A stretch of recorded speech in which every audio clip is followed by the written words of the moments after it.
അസ്സലാമലൈക്കും. എല്ലാവർക്കും എൻ്റെ നമസ്കാരം. പുതിയൊരു വീഡിയോയിലേക്ക് എല്ലാവർക്കും സ്വാഗതം. ഇന്ന് ഞാനിവിടെ ഒരു ലഞ്ച് മെനു ആണ് നിങ്ങൾക്ക് വേണ്ടി ഷെയർ ചെയ്യുന്നത്.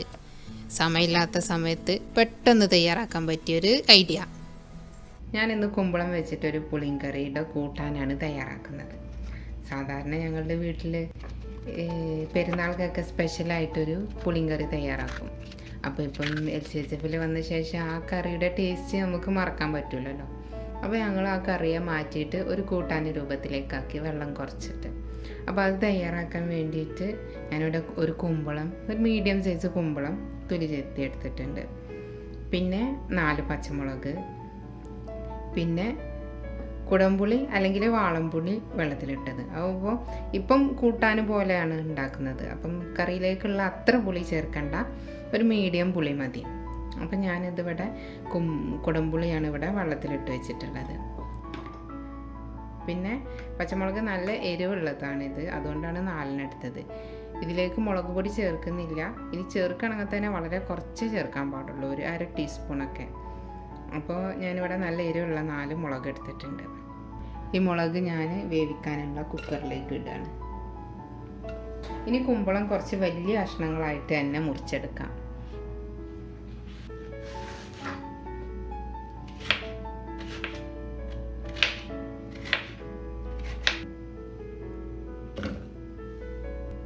ഇതുപോലെ മുഴുവനും മുറിച്ച് വേവിക്കാനുള്ള കുക്കറിലേക്ക് ഇടാം. ഇനി ഇതിലേക്ക് അധികമൊന്നും വെള്ളം ഒഴിക്കണ്ട, ഈ കഷ്ണങ്ങളിൽ തന്നെ വെള്ളം ഉള്ളതാണ്.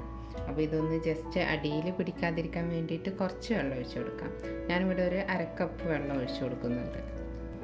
ഇനി ഇതിലേക്ക് ആവശ്യത്തിനുള്ള ഉപ്പ് ചേർക്കാം, പിന്നെ മഞ്ഞൾ ചേർക്കാം.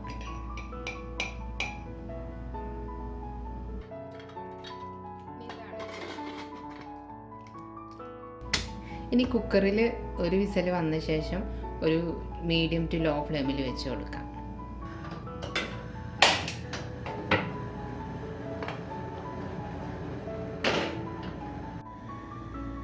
ഇനി ഈ കൂട്ടാനിലേക്ക് വേണ്ടി ഒന്ന് അരച്ചെടുക്കാം.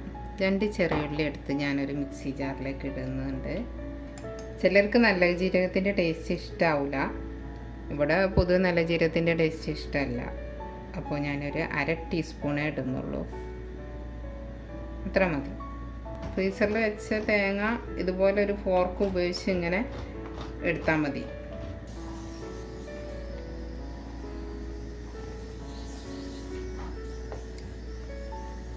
ഞാനിവിടെ ഒരു 5 നമ്മൾ വെള്ളം ഒഴിച്ചിട്ട് അരക്കാനാണെങ്കിൽ തേങ്ങ നേരത്തെ എടുത്ത് പുറത്ത് വെച്ചിട്ട് തണുപ്പ് പോകണം.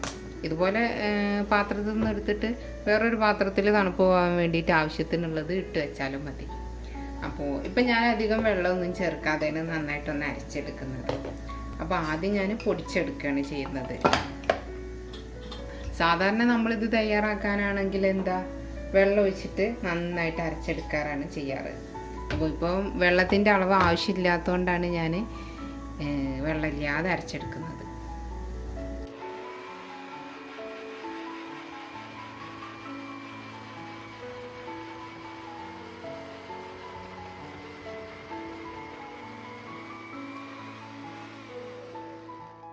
നല്ല ഫ്രീസറിൽ വെച്ചിട്ട് എടുത്ത തേങ്ങ ആകുമ്പം പൊടിക്കാൻ നല്ല ഉഷാറായിരിക്കും. ഞാൻ തുറന്ന് കാണിച്ചു തരാം. ഇതാ നന്നായിട്ട് പൊടിഞ്ഞിട്ടുണ്ട്. ഇനി വേണമെന്നുണ്ടെങ്കിൽ അല്പം വെള്ളം ഒഴിച്ചിട്ട് അരച്ചെടുക്കാം. അപ്പോൾ ഈ തണുപ്പുള്ള തേങ്ങയിലേക്ക് ഒരു ഇളം ചൂടുള്ള വെള്ളം ഒഴിച്ചു കൊടുത്താൽ മതി.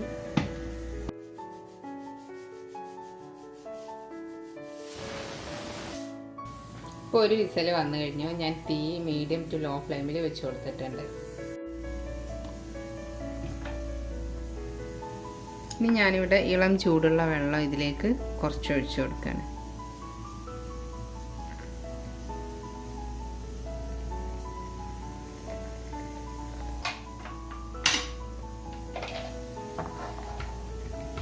നന്നായിട്ട് ഒന്നുകൂടി അരച്ചെടുക്കാം.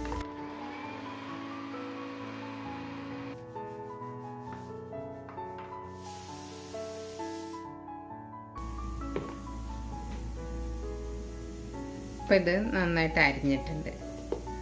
അടച്ചു വെക്കാഞ്ഞാൽ ജീരകത്തിൻ്റെ മണവും ഉള്ളിയുടെ മണമൊക്കെ നഷ്ടമാവും. അതുകൊണ്ടാണ് അടച്ചു വെച്ചത്. മീഡിയം ലോ ഫ്ലെയിമിൽ വെച്ചിട്ട് 2 വിസിൽ വന്ന്. അപ്പോൾ ഇനി തീ ഓഫ് ചെയ്യാം. ഇനി കുക്കർ ഒന്ന് തണുത്ത ശേഷം തുറന്ന് നോക്കിയാൽ മതി. വളരെ ഇളയ കുമ്പളാണെങ്കിൽ ഇപ്പോൾ തന്നെ എയർ കളഞ്ഞിട്ട് തുറന്ന് നോക്കാം. ഞാനിവിടെ ഉണങ്ങിയ മീൻ ഒരു അരമണിക്കൂറായി വെള്ളത്തിലിട്ട് വെച്ചിട്ട്. അപ്പോൾ ഇത് നന്നായിട്ട് കൈകൊണ്ട് കഴുകിയെടുക്കാം. ഈ ഉണക്കമീൻ വാങ്ങിക്കുമ്പം വിശ്വാസമുള്ള ആൾക്കാരുടെ അടുത്ത് നിന്ന് മാത്രം വാങ്ങുക, അല്ലെങ്കിൽ വീട്ടിൽ തന്നെ ഉണക്കിയെടുക്കുക. കുമ്പളം വെന്തതിൽ കുക്കറൊന്ന് തണുത്ത് വരുമ്പോഴേക്ക് നമുക്ക് ഉണക്കമീൻ പൊരിച്ചെടുക്കാം.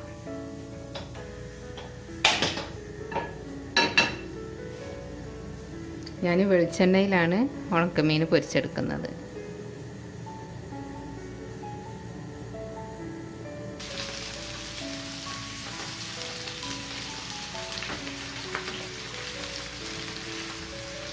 ഉണക്കൽ വെന്ത് വരാൻ തീ മീഡിയം ടു ലോ ഫ്ലെയിമിൽ വെച്ച് കൊടുത്താൽ മതി. ഹൈ ഫ്ലെയിമിൽ വെച്ച് കഴിഞ്ഞാൽ ഉണക്കൽ നന്നായിട്ട് വേവില്ല, പെട്ടെന്ന് കരിഞ്ഞു പോവുകയും ചെയ്യും. മീൻ ഒരു സൈഡ് ആയി വരുമ്പം മറിച്ചിട്ട് കൊടുക്കാം.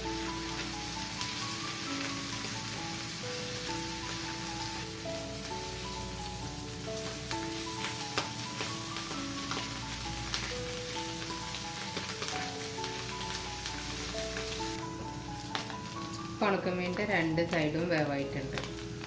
എയറൊക്കെ ഒന്ന് പോയിട്ടുണ്ട്. കുക്കറൊന്ന് തണുത്തിട്ടുണ്ട്. തുറന്ന് നോക്കാം. ഈ വെള്ളം നന്നായിട്ട് വറ്റിച്ചെടുക്കുക. നമുക്കിപ്പോൾ കറിയായിട്ട് ആവശ്യമില്ലാത്തതുകൊണ്ട് ഇത്രയും വേണ്ട. നമ്മൾ എടുത്തു വെച്ചിരുന്ന കുടംപുളി ഇതിലേക്ക് ഒഴിച്ചു കൊടുക്കാം.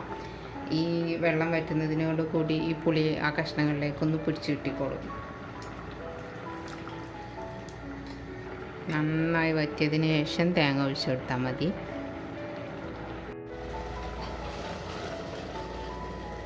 അപ്പോൾ ഇതിനകത്തുള്ള വെള്ളമൊക്കെ നന്നായിട്ട് വറ്റിയിട്ടുണ്ട്.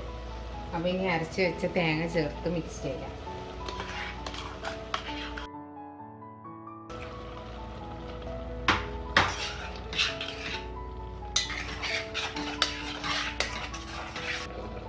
അപ്പോൾ എല്ലായിടത്തും നന്നായിട്ടൊന്ന് തിള വന്നിട്ടുണ്ട്. ഒന്നുകൂടി ഒന്ന് മിക്സ് ചെയ്യാം.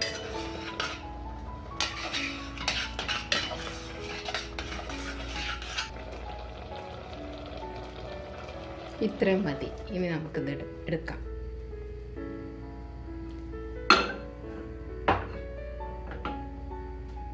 നമുക്ക് വെളിച്ചെണ്ണയിലാണ് വറവിടാൻ ഏറ്റവും നല്ല ടേസ്റ്റ്. ഞാനൊരു 2 ടേബിൾ സ്പൂൺ വെളിച്ചെണ്ണ എടുത്തിട്ടുണ്ട്.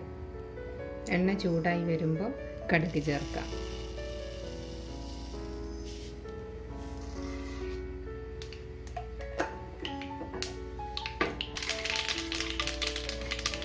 കടുക് പൊട്ടിക്കഴിഞ്ഞാൽ ഒരു 2 വറ്റൽമുളക് മുറിച്ച് ചേർക്കാം.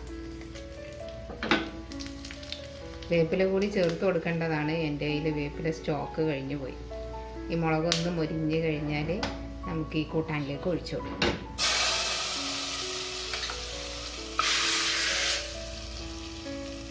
ഇത് അടച്ചു വെക്കാം. കഴിക്കാൻ നേരം എടുത്താൽ മതി. അങ്ങനെ ഇപ്പോൾ സമയം 2:30 ഞാൻ ലഞ്ച് കഴിക്കാനായിട്ട് പോവുകയാണ്. അപ്പോൾ നമ്മുടെ കുമ്പളം കൂട്ടാൻ ആദ്യം ഞാൻ പ്ലേറ്റിലേക്ക് ഇടുകയാണ്.